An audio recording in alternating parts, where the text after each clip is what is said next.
as Bill Shorten took to social media to confirm Labour had drafted a star candidate for the looming political contest in Bennelong. The former New South Wales Premier Kristina Keneally, people back in Canberra were talking about a go-for-government strategy.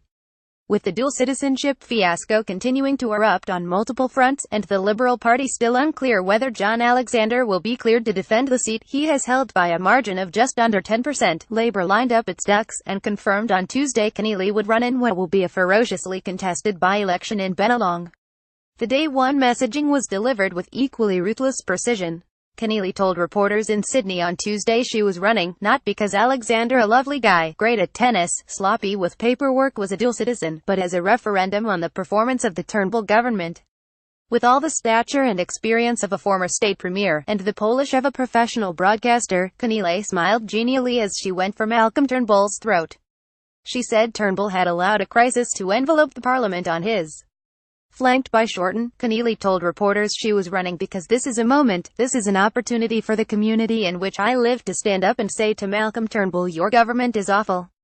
Enough is enough. Kristina Keneally honored to stand in Bennelong by-election video. We have had enough of your poor services.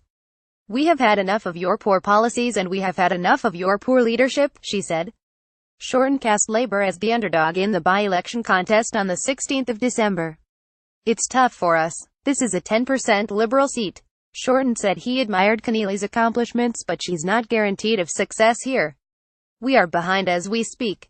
But she's a fighter. I'm a fighter, and the people of Bennelong have got a chance to send a wake-up call to Mr. Turnbull and his government, because they do need a fair bit of waking up. The Labour leader reinforced Keneally's message that the Bennelong by-election was an opportunity to send a message to Canberra. It's not about the personalities, he said. It may have been triggered by John Alexander falling foul of the Constitution, but it's actually not about Mr. Alexander. The people of Bennelong have an opportunity to send a message to Mr. Turnbull. The answer to the why Keneally question is obvious. The political contest is highly combustible. The Turnbull government, as of now, does not have a working majority on the floor of the House of Representatives, and more by-elections associated with the citizenship fiasco are not only possible but probable. Both frenemies and enemies are circling Turnbull. Quite literally, anything could happen between now and Christmas, or during the opening stretches of 2018. Bill Shorten at Bill Shorten, the next member for Bennelong, at Keneally picked out Twitter.com 01 Kuirumth November 13, 2017. The rationale is simple: when you are in a gunfight and government is the prize, don't bring a knife. So, what are her chances? Despite not residing within the boundaries of Bennelong, Keneally lives close enough to be comfortable, and has obvious familial ties to that area of Sydney. Doubtless a Liberal Party will throw everything but the kitchen sink at Keneally, who was Premier of NSW at a time when Labour's brand went toxic in the state. We can expect a close and ugly battle. While it's obvious the candidate carries historical baggage, and her opponents will attempt to sink her with it, Greg Hunt was first cab off the rank, declaring her Eddie Obied's protege. Keneally's candidacy will mean the Liberal Party will have to get its act together, and quickly, because serious sandbagging will be required. Labour will throw everything it has at the seat, and voters in Bennelong have proved a bullshit lot when push comes to shove. Recent history shows once they get tired of a political contest which isn't serving their interests, they've been bold enough to turf out a sitting Prime Minister. Just ask John Howard whether a star recruit can win Bennelong. He would have to tell you yes. So of course a candidate of Keneally's caliber and credentials has a shot, and a reasonable one.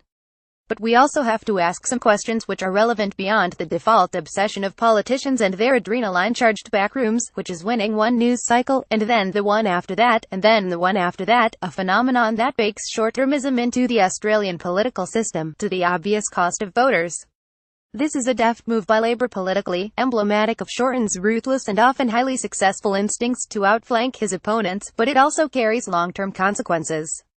If Keneally creates the desired upset and wins the seat on the 16th of December, and starts a new phase of her political career in Canberra, she has a public profile to rival Shorten's and experience at the apex of a government which he lacks.